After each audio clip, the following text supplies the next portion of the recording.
eu estou com o meu coração queimando com aquilo que Deus colocou dentro de mim durante essa semana. E eu quero te dizer que Deus vai fazer algo muito poderoso no seu coração nessa noite. Algo extraordinário vai acontecer no seu coração. Você pode, de repente, não sentir uma explosão de emoção, você pode não sentir nada, mas durante essa semana você vai ver o que Deus fez nessa noite na sua vida. Através daquilo que já foi ministrado e através daquilo que o Espírito Santo vai ministrar ao nosso coração. Abra sua Bíblia no livro de Gênesis, capítulo 2. Eu gostaria que todos que têm Bíblia abram, aqueles que têm aplicativo, abra. Eu quero ler o capítulo 2 e o começo do capítulo 3, que tem uma curiosidade, que tem uma informação aqui tremenda, que vai fazer o pano de fundo daquilo que eu quero compartilhar com a igreja. Em Gênesis capítulo 2, depois que Deus criou todas as coisas, vai narrar a criação do homem, como ele formou o homem, como ele formou a mulher, quando Deus colocou o homem no jardim, e o que aconteceu no jardim. Mas eu quero que você, se está com a sua Bíblia na mão, pegue a sua caneta, é importante a informação que eu vou te passar. A partir do versículo 4, diz assim: esta é a gênese dos céus e da terra quando foram criados. Quando, o que está escrito? O Senhor Deus os criou. Grife, Senhor Deus. Essa é a gênese dos céus e da terra quando foram criados. Quando o Senhor Deus os criou. 5. Não havia ainda nenhuma planta no campo, na terra, pois ainda nenhuma erva do campo havia brotado. Por quê? O Senhor Deus, grife, não fizera chover sobre a terra. Versículo 7. Então formou o Senhor Deus, grife, ao homem do pó da terra. Versículo 8. E plantou o Senhor Deus um jardim no Éden, grife. Versículo 9. Do solo fez o Senhor Deus brotar toda sorte de árvores agradáveis, grife. Versículo 15. Tomou, pois, o Senhor Deus, grife, e lhe deu essa ordem: de toda árvore dos jardins comerás livremente. Versículo 18. E disse mais o Senhor Deus, grife, não é bom que o homem esteja só. E havendo, pois, versículo 19, o Senhor Deus, grife, formado da terra todos os animais do campo e todas as aves dos céus, trouxe ao homem para que ele lhes desse nome. Versículo 21. Então o Senhor Deus, grife, fez cair pesado sono sobre o homem para lhe fazer a mulher. Versículo 22. E a costela que o Senhor Deus tomara do homem, grife. Versículo 1 do capítulo 4. Mas a serpente, mais sagaz que todos os animais selváticos, que o Senhor Deus, grife, lhe tinha feito, disse para a mulher: é assim que o Senhor Deus disse: não comereis de toda a árvore do jardim? É isso que está escrito? O que tem de diferente? Sumiu o Senhor. Quando a serpente entra na história humana, o senhorio de Deus desaparece na vida do homem. E se você contar, quem grifou, conta quantas vezes aparece a palavra Senhor Deus, Senhor Deus, Senhor Deus, Senhor Deus, Senhor Deus, Senhor Deus, Senhor Deus, Senhor. Quantas vezes? 12 vezes. O número 12 é o número do governo. O número 12 é o número, biblicamente falando, na numerologia bíblica. Pastor, numerologia, isso é uma coisa... Não, tem estudo dos números na Bíblia. E o número 12 na Bíblia significa governo, significa autoridade, significa comando. 12 horas do dia, 12 discípulos que Jesus tinha, 12 tribos de Israel. Então, perceba, igreja, que quando o homem vivia no jardim, quando o homem recebeu a mulher no jardim, ele era Senhor e Deus do homem, da mulher e da criação. Mas na hora em que a serpente entra, e nós sabemos o que acontece no final, na hora em que a serpente surge na história, e Satanás é a serpente, e ele entra colocando dúvida no coração da mulher, ele retira do relato, ele tira a palavra Senhor. Ele retira o adjetivo Senhor. E o Senhor Deus deixa de ser Senhor de Adão e Eva para ser apenas Deus de Adão e Eva. E isso faz toda a diferença. A partir daqui, a história bíblica, desde Gênesis capítulo 3, versículo 2, quando Deus, versículo 1, quando Deus deixa de ser Senhor na fala da serpente, para ser apenas Deus, isso tem um peso, isso tem um significado extraordinário. Porque toda a história do povo de Deus, a partir daqui, toda a narrativa bíblica, a partir daqui, na verdade, é a história de uma guerra, de uma disputa pelo senhorio do coração humano. Satanás, ele quer que Deus seja Deus, mas ele não quer que Deus seja Senhor da sua vida. Ele não quer, ele quer, ele pode, ele permite que Deus seja o Deus da igreja, mas Deus não pode ser o Senhor da igreja. Não estou entendendo, pastor, é muito simples. É muito fácil.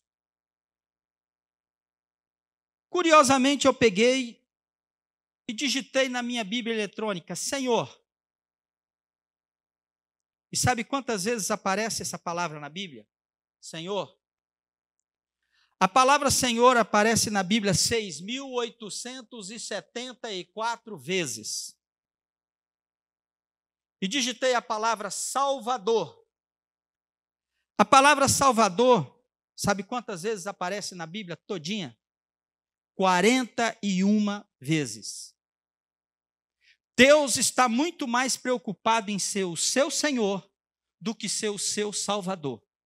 E nós estamos muito mais preocupados em que Ele seja o nosso Salvador do que ser o nosso Senhor. Porque Ele sendo o nosso Salvador, nós estamos sendo premiados com a vida eterna. Mas Ele ser o nosso Senhor, isso significa que nós perdemos direitos, nós perdemos privilégios, nós perdemos o ego, nós dizemos não para nós mesmos, portanto, a história humana é isso. E depois que Israel é levado para o cativeiro, esse evento que eu li para vocês aconteceu no Éden.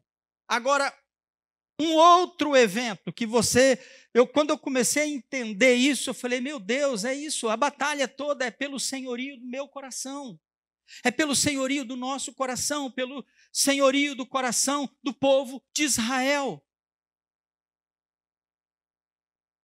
preste atenção, quando o povo de Israel foi entrar na terra prometida,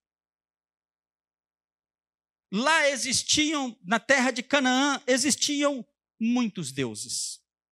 Muitos deuses.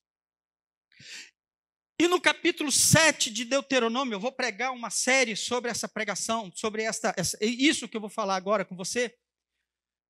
Deus diz no capítulo 7, vocês vão entrar na terra de Canaã e lá vocês vão conhecer nações maiores e mais poderosas do que vocês. Não tenham medo delas. Eu entrego elas nas mãos de vocês, mas vocês vão ter que fazer uma coisa. Eles são os heteus, amorreus, ferezeus, cananeus, girgazeus, perezeus e esqueci. Quem lembrar me fala aí. Cada uma dessas nações tem um significado para nós hoje. Cada uma delas. Só para você ter uma ideia. Os heteus, povos das montanhas, eles ganhavam tudo na força, na violência e no grito. Eles não tinham medo de nada. E hoje nós convivemos com uma violência desenfreada na nossa cidade. O espírito dos heteus está vivo entre nós. Os ferezeus, habitantes do charco, dos pântanos. Outros eram habitantes das aldeias, das cidades sem fortificações, sem cercas. Tudo isso tem um significado. E essas nações adoravam uma série de deuses. E quem era o cabeça, o chefe desses deuses, da terra de Canaã? Fala o nome dele para mim. CPF, identidade, depois. Só o nome. Baal. E você vai ver a partir de 1 Samuel até Neemias. Você vai ver até nos profetas maiores e menores. Você vai ver que o tempo todo existe um conflito, uma contenda entre Deus e Baal. Porque Baal é poderoso? Não. Porque o povo estava dando para Baal o senhorio do seu coração. O povo estava fazendo o que Eva fez, o que Adão fizera. E o que tem de muito interessante é no próprio nome Baal. O nome Baal é um nome semita, da língua hebraica, e o nome Baal significa Senhor, possuidor, dono, proprietário. Não está errado eu dizer, Deus, o meu Deus é o meu Baal. Eu estaria dizendo, Deus, o meu Deus é o meu Senhor. Mas o Baal era um Deus tão empesteado, tão endemoniado, e o culto a ele era uma coisa tão contaminante, que essa palavra Baal, ela foi banida. Ela foi banida do meio do povo de Deus, ela foi banida dos escritos sagrados, sempre que se referia a Baal, marido, dono, senhor, possuidor, proprietário. Esse é o significado da palavra. Foi substituído por outros significados, por exemplo, Adonai, Deus, o Senhor, Deus, o grande Yahvé, ele é meu Adonai. É a mesma palavra, é o meu Senhor. Substituiu. Porque Baal é pejorativo, mas Baal é Senhor. Então note que Deus está agora focando não na serpente, mas Deus está focando em Baal. Porque Baal quer ser Senhor. Baal quer ser dono. Baal quer ser proprietário. Quando Deus falou, vocês vão entrar na terra de Canaã, a primeira coisa que vocês vão fazer, destruir as 7 nações. Vocês vão destruir os deuses deles, vocês vão destruir os postes ídolos, vocês vão destruir tudo o que diz respeito ao culto deles, porque Deus sabia que na terra de Canaã existia um povo poderoso. Existia uma religião poderosa, uma religião cananeia, onde Baal era o centro da adoração. E eu vou te explicar o que era, em que consistia a religião cananeia. A religião cananeia era composta de cultos à natureza. Eles cultuavam a natureza. Uma religião que adorava a natureza, e a ênfase principal nessa adoração estava na fertilidade. E a fim de promover o sentimento religioso em toda a Cananeia, e também de honrar os deuses, foram instituídos festivais, festas. E nessas festas, por ser uma religião de culto à natureza, com ênfase na fertilidade, existia um apelo ao impulso procriador, à licenciosidade, incluindo prostituição masculina, feminina, que se tornou um acompanhamento indispensável nesses cultos de fertilidade.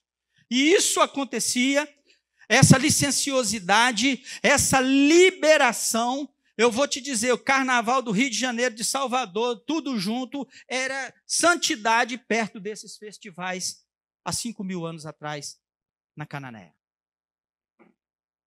Era algo muito pesado. Era algo muito horrendo. Era algo muito degradante. A esfera de influência de Baal como deus da fertilidade estava ligada à fertilidade das lavouras, na agricultura, dos rebanhos, na pecuária e também nas famílias. As famílias acreditavam que era Baal que fez nascer e fez a criança crescer com saúde. Eles acreditavam que era Baal que fez a vaca parir e crescer e nascer o bezerro perfeito. Eles acreditavam que o pé de manga deu aquelas frutas tão gostosas, tão maravilhosas, porque Baal abençoou o Senhor, porque o Baal é o dono, é o proprietário, Baal é o amo dos rebanhos, das famílias. Tanto que em tempos de fome, de estiagem, pasme, as famílias, cada uma delas ofereciam o seu filho primogênito queimado vivo a Baal, para aplacar a ira desse Deus. Por ser uma religião de culto à natureza, quando chegava em abril, lá no Oriente, começava o tempo da seca. Então a religião cananeia dizia que em abril Baal morria. E em final de outubro começava a estação das águas. E a religião cananeia dizia que em outubro Baal ressuscitava.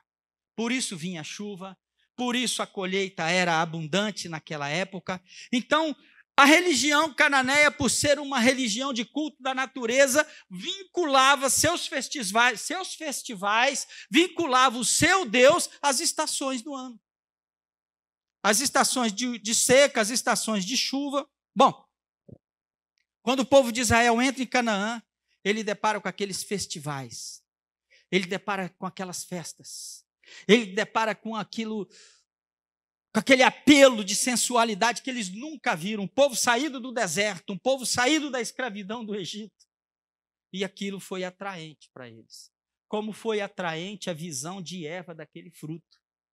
A gente não sabe o que é aquele fruto, mas foi algo que Eva desejou, foi algo que encantou, foi algo que enfeitiçou Eva, foi algo que levou ela a comer, levou ela a oferecer para o marido, e levou os dois a saírem da presença de Deus. Os cultos a Baal, carregado de tanta sensualidade, levou o povo a se afastar de Deus. Levou o povo a ficar enfeitiçado com a visão da religião de Canaã. E aí, o que a gente vê? Eu preguei aquela série sobre reis e rainhas, e a gente vê o Reino do Norte, 100% de todos os seus reis adoradores de Baal. O Reino do Norte foi fortemente influenciado pelo culto da religião cananeia, pelo culto a Baal. Baal não era um deus somente regional, local. Baal era um deus cuja influência alcançara até o Egito. No Egito, ele era comparado a Sete, a divindade egípcia que a gente vê nos filmes, que a gente O nome Baal aparece na Babilônia, na Fenícia, em Ugarite, no Egito Antigo. E no Oriente, Baal tinha vários títulos. Eu vou citar 3, muitos outros.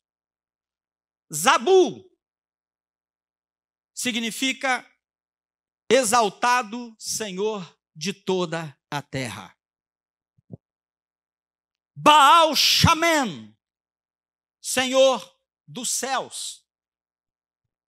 Roquebe Arufo, aquele que cavalga sobre as nuvens. Eu coloquei em vermelho. Qualquer semelhança é mera coincidência. Quem é que cavalga sobre as nuvens? Yahvé, o nosso Deus. Baal não. Quem é Senhor dos céus e da terra? Yahvé, Jeová, Javé, o nosso Deus. Baal não é Senhor do céu e da terra. Quem é exaltado Senhor de toda a terra? Deus, Yahvé, o nosso Senhor. Baal jamais. No Salmo 97, versículo 9,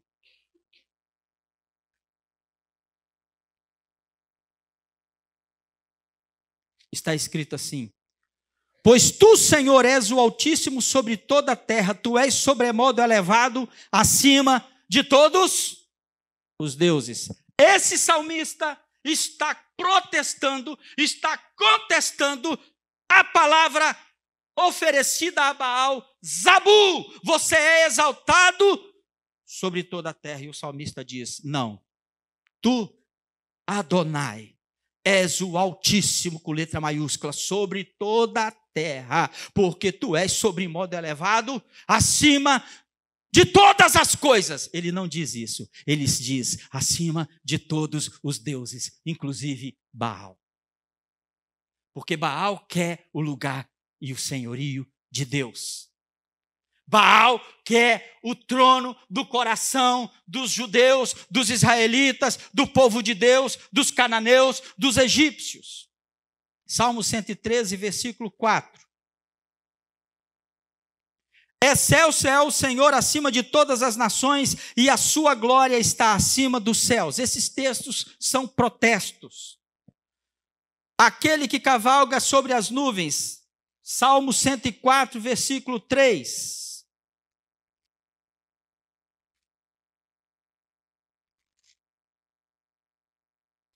Pões nas águas o vigamento da tua morada, tomas as nuvens por teu carro e voas nas asas do vento.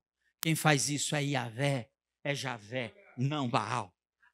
É isso que o salmista está dizendo. Então, queridos, Baal competia, Baal queria o trono do coração dos homens. E ele não aceitava que Yahvé fosse Senhor. Yahvé poderia ser Deus, mas Yahvé não poderia ser Senhor. E Satanás hoje, no século 21, está disputando com Deus o trono do nosso coração. Satanás aceita que Deus seja o nosso Deus, mas a partir do momento que ele se torna o nosso Senhor, isso ele não aceita. Ele aceitava que Deus fosse Deus de Adão e Eva, mas Senhor, dono, proprietário de Adão e Eva, não. A religião, o baalismo era tão forte em Canaã que quase exterminou a crença em Yahvé, em Jeová. Eu falo Yahvé porque eu gosto mais desse nome, eu acho lindo. YHWH é o tetragrama, mas é Jeová, o nosso Deus. Amém, queridos? Deus tem nome, amém? Qual é o nome do nosso Deus? Jeová, Yahvé, Javé, Já, alguma coisa assim. E eu gosto de falar Yahvé. A fé em Deus, o Deus Yahvé, quase foi extinta. No capítulo 18, nós vemos a força do baalismo. Quase. Somente um homem foi capaz de deter o extermínio da fé judaica em Yahvé, em Deus. Quem foi esse homem? O profeta Elias. Daí você vê a importância desse profeta. Nós não damos muita importância a esse homem, mas foi esse homem que barrou Baal. Foi esse homem um instrumento que Deus usou para dizer: você não vai conseguir, não vai seguir adiante com o seu projeto de roubar o coração do povo. E ele disse no Monte Carmelo, no capítulo 18, ó Israel, ouve, assim diz o Senhor. Se o Senhor é Deus, o Senhor é Deus. Ele não diz, se Deus é Deus. Ele diz, se o Senhor, Adonai, é Deus, seguiu.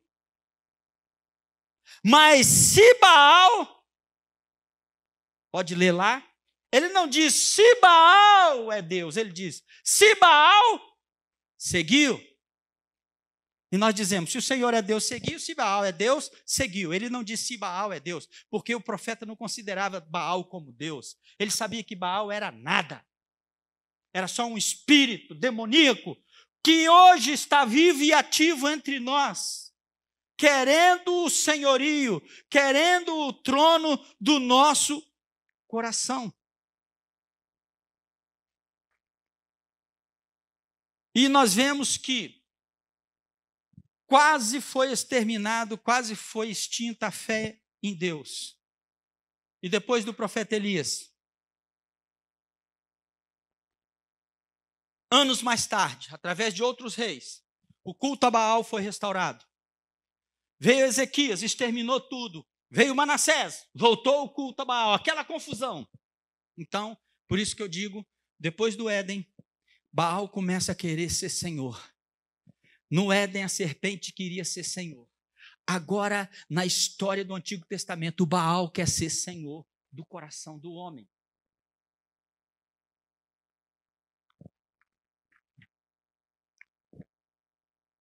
E aí veio o cativeiro, 70 anos aprisionados na Babilônia, definitivamente foi banido, Baal foi esquecido, Baal foi exterminado, o seu culto foi eliminado no meio do povo de Deus, não se fala mais. E agora vem o terceiro tópico da história. Primeiro no Éden, depois na vida do povo judeu com Baal na Cananéia. E agora a gente vê essa disputa acontecendo com Jesus. Abra sua Bíblia em Mateus capítulo 4. Agora já não é mais serpente, agora já não é mais Baal. Agora o sujeito tem nome, endereço, identidade, CPF, carteira de motorista, PIS, PASEP, ele tem tudo. Qual o nome dele? Satanás. Jesus está no deserto jejuando e orando.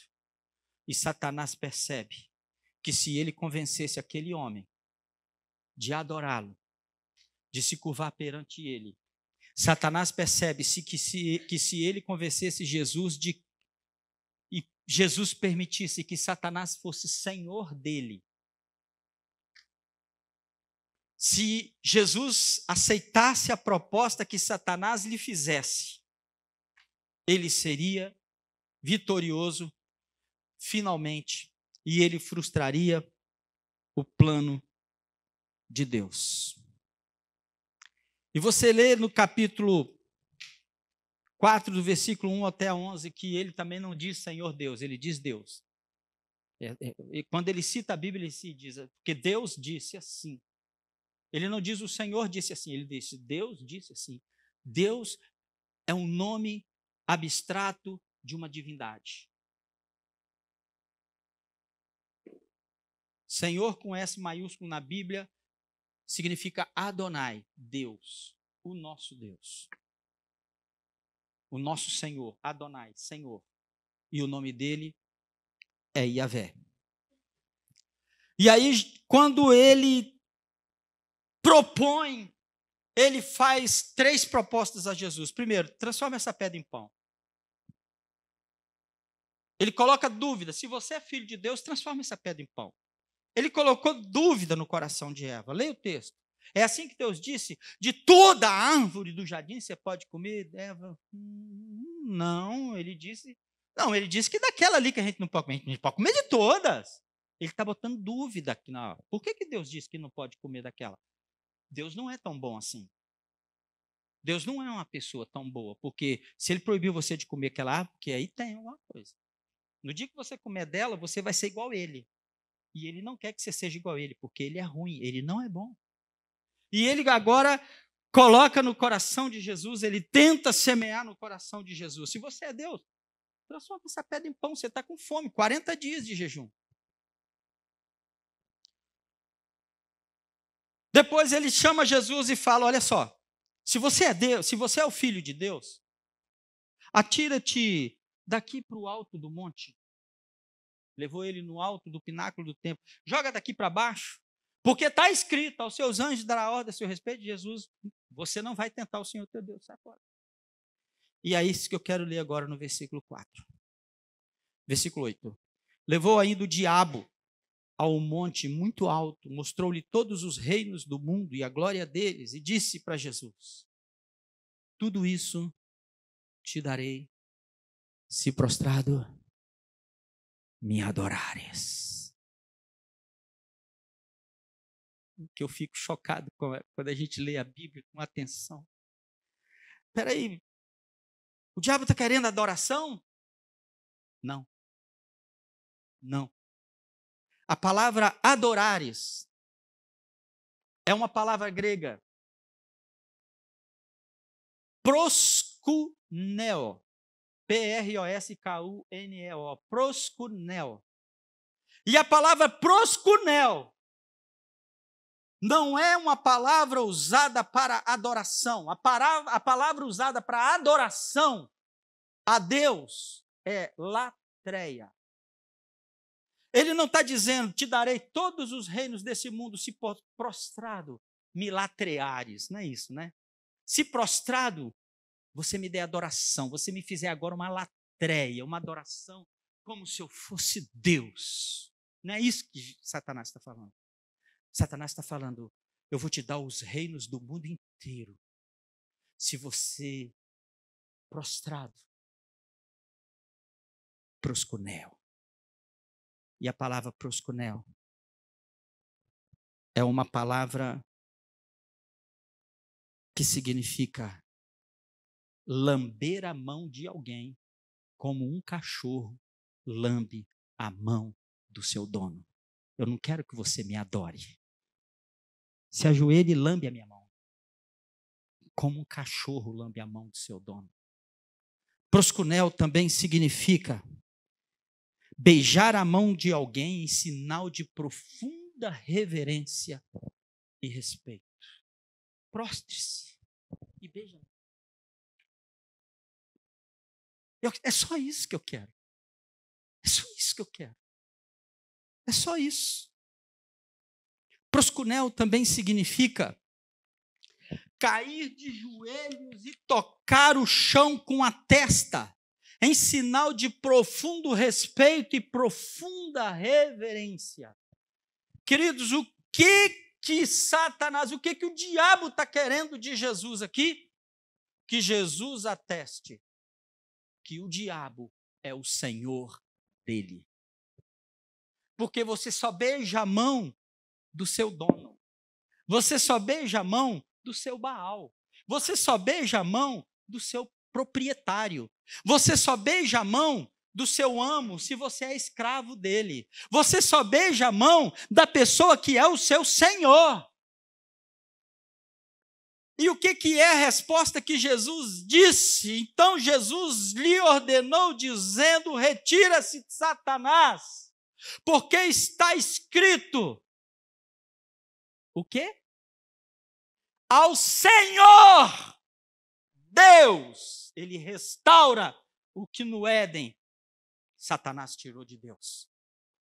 Ao Senhor Deus, proskuneo, somente ao Senhor Deus você vai beijar a mão. Somente ao Senhor Deus você vai colocar a cara no chão, a testa no chão, em profunda reverência. Somente ao Senhor Deus você vai beijar, lamber a mão dele, como um cão lambe a mão do seu dono.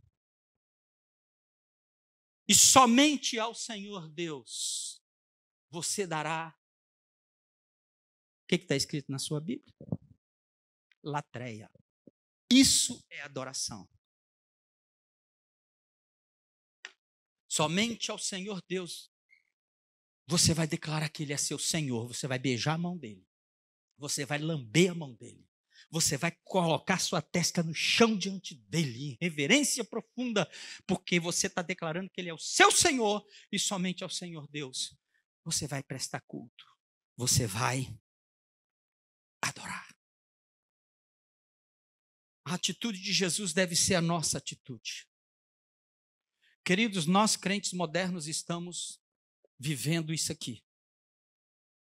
Nós temos Deus como Deus e Salvador.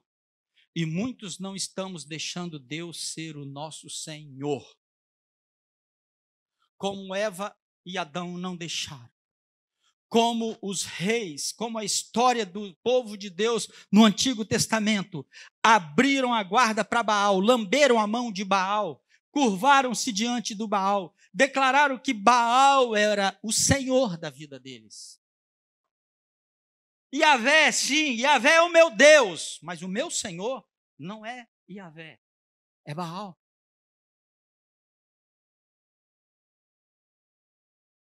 E hoje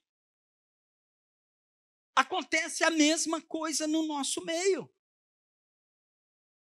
O que o adversário ele oferece a nós, homens? Ele oferece substitutos. Ele oferece alternativas.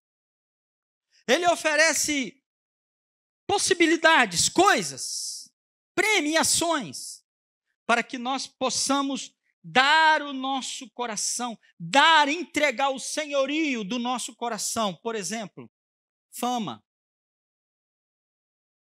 prazer,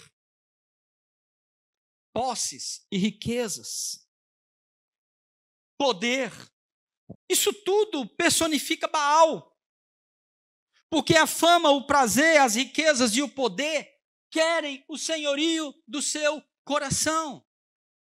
E os homens buscam poder, os homens buscam fama, os homens buscam prazer e os homens buscam riquezas. E nessa busca, os homens estão se curvando ao senhorio de Baal. E nessa guerra da disputa do nosso coração, do senhorio do nosso coração, a quem pertence? O meu coração a quem pertence? Quem é o Senhor da minha vida? Deus vai ser Deus sempre. Independente de você deixar Ele ser ou não, Ele vai ser. Mas Deus ser o meu Senhor passa pela minha vontade. Se eu não quiser, Ele não será. Isso não vai impedi-lo de ser Deus. Mas eu posso impedi-lo de ser o meu Senhor. O meu proprietário. O meu governante. O meu amo, o meu dono. Aí você entende o que significa discipulado. Aí você entende quando Jesus disse: quem não vier após mim, negar-se a si mesmo, e não tomar a sua cruz, e não me seguir todo dia, não é digno de mim. Deus sabe que Ele é Deus, Ele não tem dúvida. Só que Ele quer ser o nosso Senhor. Amém, gente? Como a serpente quis ser Senhor de Eva e Adão, como a serpente, como Baal quis ser Senhor no Antigo Testamento, como Satanás quis ser Senhor de Jesus. Eu coloquei aqui para Satanás, Deus não pode ser Senhor. Se ele quiser, ele pode ser Deus. Ele pode ser Deus. Mas um Deus dentre muitos. E o que Jesus disse sobre esse lance de dois senhores? Nós não podemos servir a dois senhores. Você não pode, fala para o seu irmão, você não pode servir a dois senhores. Preste atenção, não é a dois deuses, ok? Você não pode servir a dois senhores. E a dois deuses? Pode? Pode, claro. Claro que pode. No hinduísmo, eles adoram vários deuses. O hinduísmo, eles adoram árvore, eles adoram rato, eles adoram vaca, eles adoram boi. O hinduísta, já falei isso para vocês, a religião predominante na Índia é o povo mais fácil de ser evangelizado. Se você falar assim, Jesus é Deus. Quê? Como que se cultua ele? Você tem que ir na igreja tocar guitarra, bateria, ele vai fazer curso de bateria, de guitarra, violão, e ele vai adorar Jesus. E se você falar assim, olha só, essa coluna ali é Deus, como que se cultua ela? Ah, rapaz, você tem que amarrar uma corda na sua cintura e ficar rodando em volta dela 10 vezes por dia. Ele vai fazer isso, porque ele vai cultuar isso aí.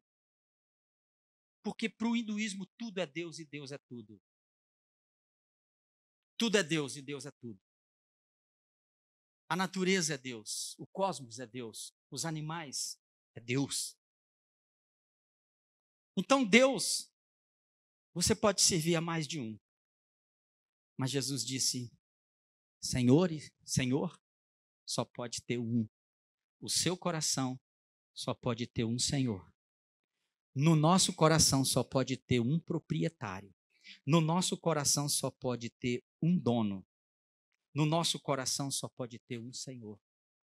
E eu te pergunto, quem é o Senhor do seu coração? Quem que governa você? A quem você beija a mão? A quem você bate continência? Deuses existem muitos pelo mundo afora, mas só será Senhor da vida do homem aquele que dominar o coração do homem.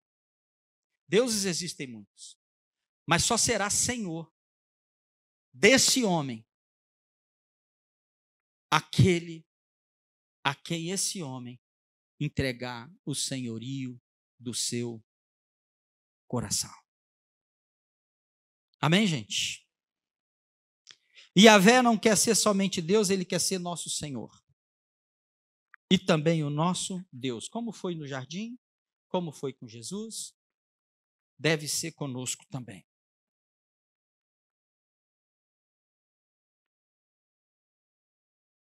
Quando eu disse que a palavra Senhor aparece na Bíblia 6.876 vezes e a palavra Salvador 41 vezes, e que isso significa que Deus está muito mais preocupado com esse lance de senhorio do que de salvação.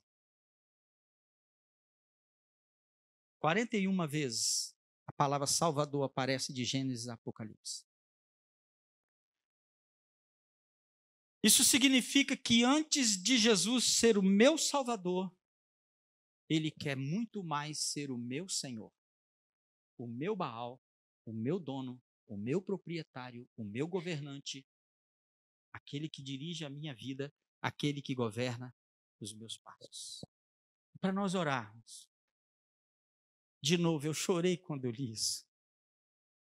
Um apóstolo sacou tudo o que eu falei com vocês. Ele entendeu. Ele entendeu tudo. E ele sintetizou tudo. Toda a história de Gênesis até os seus dias. No capítulo 20 de João, capítulo 20, versículo 28, Jesus morreu, Jesus havia ressuscitado e agora Jesus apareceu para os discípulos e disseram para esse apóstolo, apareceu o Salvador. Ele não estava lá. E ele disse assim, se eu não ver a marca do cravo na mão dele, se eu não ver a ferida do lado, jamais vou acreditar que ele está vivo. Qual o nome do apóstolo? Tomé. Você não viu e não creu, Tomé. Quem conhece? Ninguém? Tonhão, não? O sinal do cravo, Tomé, na mão do meu Senhor. Gente, Noé cantou isso quando ele saiu da arca. Seja crente, Tomé, e não seja incrédulo. Cantava muito em vigília de fogo. E quando Tomé falou isso, uma voz poderosa falou atrás dele, paz seja convosco. E na hora que ele olhou, Jesus, vivinho da Silva, falou, Tomé, chega-te aqui, coloca a mão, meu filho. Vem cá. Levantou a camisa. Fia o dedo aqui. Está meio dolorido aí, mas pode meter o dedo aqui dentro. E no versículo 28, Tomé entendeu tudo, gente. E ele cai de cara no chão. E ele diz o quê? Senhor meu e Deus meu. Fecha a conta. Vamos aplaudir o Senhor. Fecha tudo. Senhor meu e Deus meu. Não disse mais uma palavra. Tomé não disse mais nada. Porque ele entendeu que Deus continua sendo Deus. Mas Deus precisava ser Senhor do coração dele. Jesus continuaria sendo Deus, mas Jesus precisava ser Senhor do coração dele. Deus quer ser o dono do seu coração. Deus quer ser o dono do coração desta igreja. Deus quer ser o Senhor, o proprietário, o amo, o Baal de todos nós. O governante, aquele que dirige os nossos passos. Daça cantou no retiro e cantou ontem uma música que eu gravei uma frase. Senhor, você não me deve nada.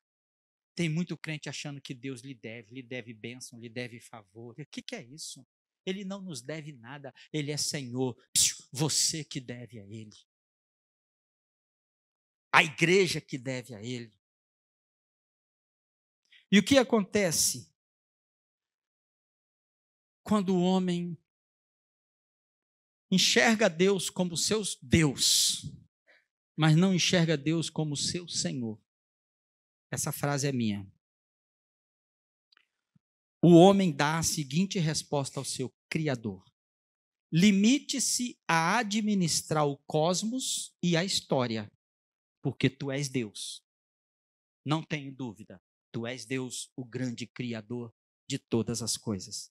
Mas da minha vida cuido eu. Porque apesar de ser Deus, jamais tu serás o meu Senhor. Forte. Muito forte. Quem tem coragem de dar uma resposta dessa para Deus? Ninguém. Limite-se a cuidar do cosmos e da história. Porque tu és o Criador. Mas da minha vida cuido eu. As decisões da minha vida tomo eu. Eu faço o que eu quiser, porque apesar de ser Deus, tu não és o meu Senhor. Não lhe devo obrigação, não lhe devo nada. Essa tem sido a resposta de muitos de nós, queridos, quando nós não deixamos que Jesus seja o Senhor da nossa vida. Quando nós queremos que Ele seja apenas o nosso Salvador. Essa resposta Eva deu para Deus. Essa resposta o povo de Israel deu para Deus quando ele preferiu Baal. E essa resposta, ela está ecoando hoje nas nossas atitudes. Eu quero que você saia daqui com uma consciência. Deus quer ser o seu Senhor, o seu dono. Nós precisamos nos render a Ele completamente. Nós precisamos nos entregar para Ele incondicionalmente. Vamos ficar de pé.